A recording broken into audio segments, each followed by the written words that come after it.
तो दोस्तों, आज हम लोग पढ़ेंगे shall I compare thee. It is written by William Shakespeare. तो आप लोग जानते हैं जैसे कि विलियम शेक्सपियर 154 सोनेट्स लिखे थे। तो उनमें से जो 18 नंबर सोनेट था वो है शैल आई कंपेयर दी। तो ये बेसिकली लिखा गया था जैसे कि सोनेट नंबर 1 से लेके 126 तक। ये जो सोनेट था ये बेसिकली लिखा गया था उनके दोस्त विलियम रियोथेसली या फिर विलियम हर्बर। दोनों नाम पे थोड़ा सा कन्फ्यूजन, इस नाम को लेके थोड़ा सा कन्फ्यूज है क्योंकि शेक्सपियर ने इसकी पर्टिकुलर कोई आइडेंटिटी नहीं दिए थे। ये बस लिखे थे WH। ठीक है, ये जो सोनेट्स है सोनेट नंबर 1 से 126 तक ये डेडिकेटेड टू WH, एक आइडेंटिफाइड नाम है। और 127 से लेके 154 तक डार्क लेडी के नाम के एक महिला को डेडिकेट किया गया। माना जाता है she is the beloved of Shakespeare, क्योंकि वहाँ पे डार्क कलर को हाईलाइट किया गया है कि जो ब्यूटी है, ब्यूटी एक्चुअली नेचुरल ब्यूटी को डेडिकेट किया गया है। तो शेक्सपियर हमेशा से जो है कंटेम्प्रेरी से अलग रहे हैं। तो वहाँ पे उस टाइम पे ग्लोरिफिकेशन चल रहा था, जैसे कि people are describing the beauty of their beloveds, they are representing their beloveds as heavenly goddess. तो इन सब से थोड़ा सा हट के जो है शेक्सपियर ने लिखा अपने दोस्त के ब्यूटी के ऊपर, मतलब एक मेल फ्रेंड के ब्यूटी के ऊपर। तो वहाँ पे क्या कह रहे हैं, तो इस पोएम को हम लोग देखते हैं। तो ये बेसिकली देखो इसमें क्या है ना, 14 लाइंस के ही लिखा गया है। और हर एक लाइन जो है आयम्बिक पेंटामीटर के जो इसमें लिखा गया है, आयम्बिक पेंटामीटर। और तो शेक्सपियर की देखो इसमें सबसे असली खासियत क्या है ना, उसकी जो 3 क्वार्टरन एंड 1 कंक्लूडिंग कपलेट में डिवाइड है। 3 क्वार्टरन का मतलब होता है 4-4 लाइन का। तो पहले ज़माने में जैसे कि सोनेट लिखा जाता था, इसको शेक्सपियरन सोनेट भी बोला जाता है। शेक्सपियरन खुद ने इन्वेंट किए थे कि 4-4 लाइन के 3 स्टेंजा, फिर लास्ट में 2 लाइन, उसको कंक्लूडिंग कपलेट बोला जाता है, लास्ट में 2 लाइन को। और पहले 3 स्टेंजा को बोला जाता है 3 क्वार्टरन्स। ठीक है, तो चलो इसको ज़्यादा टाइम वेस्ट ना करके इसको पढ़ते हैं। तो शैल आई कंपेयर दी, इसको इसी को टाइटल कर दिया गया है। ये सोनेट नंबर 18 है। तो कह रहे हैं shall I compare thee to a summer's day. देखो इसमें मैंने नोट भी लिए है, आप लोग भी इससे लिख लीजिए। तो shall I compare thee, summer's day जो है फॉरेन कंट्री में, बेसिकली इंग्लैंड में, इसको सबसे बेस्ट टाइम माना जाता है क्योंकि प्लेजेंट सीजन। तो बोल रहे क्या मैं आपको दी का means you, shall I compare you to a summer's day, क्या मैं आपको एक समर्स के दिन के साथ तुलना करूँ, मतलब it is a best day of life.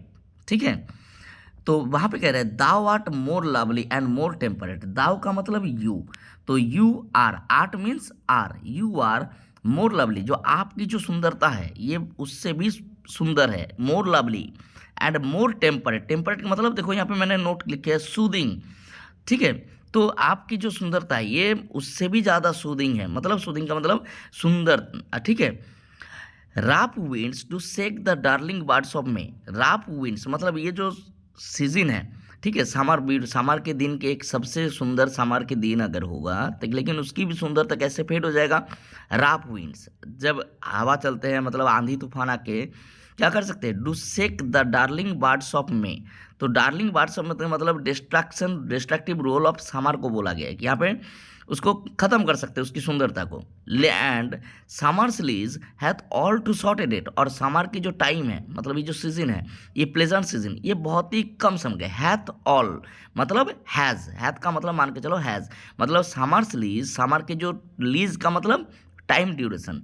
ये जो टाइम ड्यूरेशन है ये कब तक ना, ये बहुत ही कम समय के लिए है। ठीक है, टू शॉर्ट ए डेट मतलब बहुत जल्दी ये पास हो जाएगा। तो क्या होगा, मतलब इस ये टेम्पोररी है, मतलब परमानेंट नहीं है। Sometimes too hot the eye of heaven shines. देखो ये एक एग्जांपल है यूफेमिज्म के, मैंने लिख के रखा है। यूफेमिज्म में क्या है, यहाँ पे बोला जा रहा है आई ऑफ हेवन का मतलब है सन, सन को बोला जा रहा है। मतलब कभी कभी क्या होता है ना, सूरज की रोशनी जो है बहुत तेज हो जाती है। तो sometimes too hot the eye of heaven shines, तो आई ऑफ हेवन का मतलब सूरज की बात किया जा रहा है, सन की। And often is is gold complexion dimmed, और कभी कभी ऐसा भी हो सकता है उसकी जो गोल्ड कम्प्लेक्शन, मतलब जो सूरज की रोशनी की जो किरणें हैं वो क्या होता है ना, वो डीम्ड हो सकते हैं, मतलब ख़त्म हो जाएगा। मतलब क्या होगा ना, हो सकता है बादल छा जाए, हो सकता है आंधी तूफान आने की वजह से उसकी जो गोल्ड कम्प्लेक्शन है वो कम हो जाता है, मतलब कभी बहुत ज़्यादा गर्मी, कभी एकदम कम। And every fair from fair sometimes declines. देखो यहाँ पे क्या बोल रहे हैं ना, एवरी फेयर, और हर एक जो जितने दुनिया के जितने भी फेयर चीज़ है वो क्या होगा, कभी ना कभी डिक्लाइंस हो जाएगा। डिक्लाइंस का मतलब होता है डाइड, मतलब टोटली डिस्ट्रॉयड हो जाएंगे, फेडेड हो जाएंगे, ठीक है।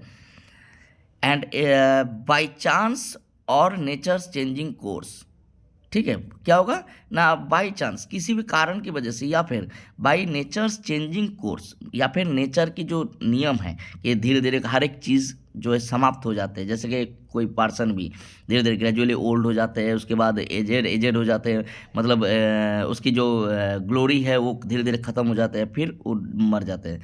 तो उसी तरह से हर एक चीज़ नेचर के चेंजिंग कोर्स की वजह से टाइम के पास, टाइम मतलब समय जो है वो क्या करता है, हर एक चीज़ को खा जाता है, मतलब अनट्रिम्ड कर देता है, मतलब आगली या फिर फेडेड कर देते हैं सारी चीज़ों को natures.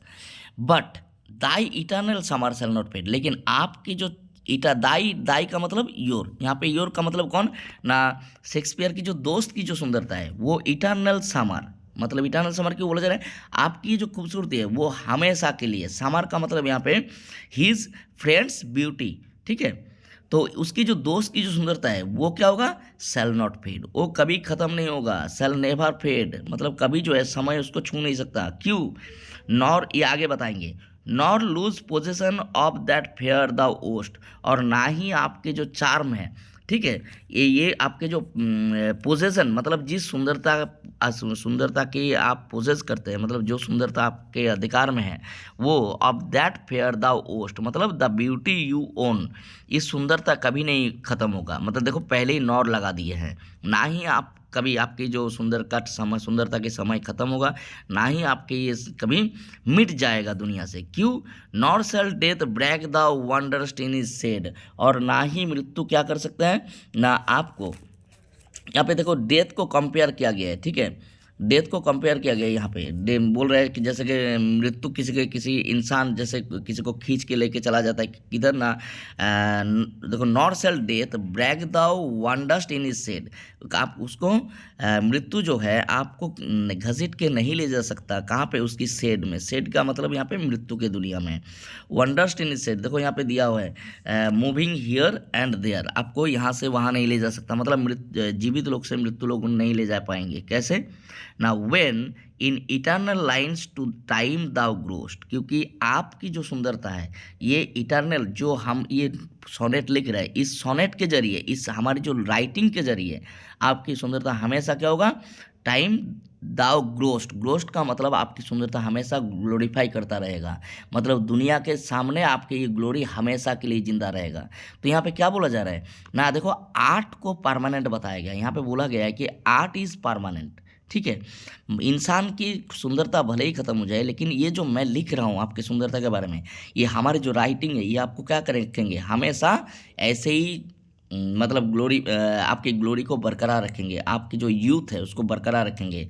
So long as man can breathe, जब तक इंसान सांसें लेंगे, मतलब लोग जब तक इस पृथ्वी में मनुष्य जाति जीवित रहेंगे, so long as man can breathe और आइज कैन सी, और आंखें देख सकेंगे, सो लॉन्ग लिव्स दिस का मतलब यहाँ पे तब तक ये हमारे जो राइटिंग है, मतलब आपकी जो सुंदरता मैं यहाँ पे वर्णन कर रहा हूँ, ये क्या होगा, जिंदा रहेगा। So long lives this and this gives life to thee, मतलब तब तक ये आर्ट, कोई भी क्रिएशन वो जिंदा रहता है, and this gives life to thee, और ये आपको मतलब जिंदा रखेंगे, ये आपको जीवन देते रहेंगे। दी का मतलब यू, तो तब तक जो है ये आपको क्या करेंगे, हमारे राइटिंग के ज़रिए आप हमेशा जीवित रहेंगे, आप हमेशा आपकी ग्लोरी बरकरार रहेंगे। तो इसमें आप देखिए कि इसके मेन थीम क्या है ना, मेन थीम है परमानेंसी ऑफ आर्ट, ठीक है। इसमें कैसे जो है आर्ट यहाँ पे जीवित रहता है ये बताया गया है। तो जैसे यहाँ पे कई सारे होता है, जैसे अगर क्वेश्चन आ जाए bring out the chief characteristics of Shakespearean sonnet, तो शेक्सपियरियन सोनेट क्या है, express the poet's love and devotion for first as a fair youth and later a dark lady. तो थीमेटिकली क्या है, they present his firm belief in the power of art, उसकी जो actual farm belief, मतलब उसकी जो दृढ़ विश्वास है किसके ऊपर ना, आर्ट के ऊपर। आर्ट का मतलब यहाँ पे क्रिएशन, जो राइटिंग, टू ओवरकम टाइम, कि ये क्या कर सकते हैं, टाइम को ओवरकम कर सकते हैं।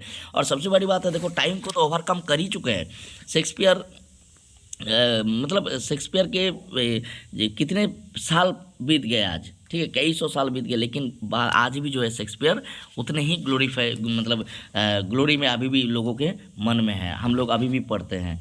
तो इसका मतलब क्या, आर्ट जो है वो टाइम उसको नहीं खा सकते। तो ये क्या के बिलीव कर रहे हैं ना, present is firm believe in the power of art to overcome time and be eternal. Technically क्या है, each sonnet is divided into 3 quarters and a concluding couplet. ठीक है, तो आशा करता हूँ इस पोएम को समझ में आ गया होगा। अगर कोई क्वारीज है या फिर कोई दिक्कत है, अगर पोएम अच्छा लगा तो प्लीज़ चैनल को सब्सक्राइब करिए और कमेंट में बताइए कि आपको कैसा लगा। Thank you.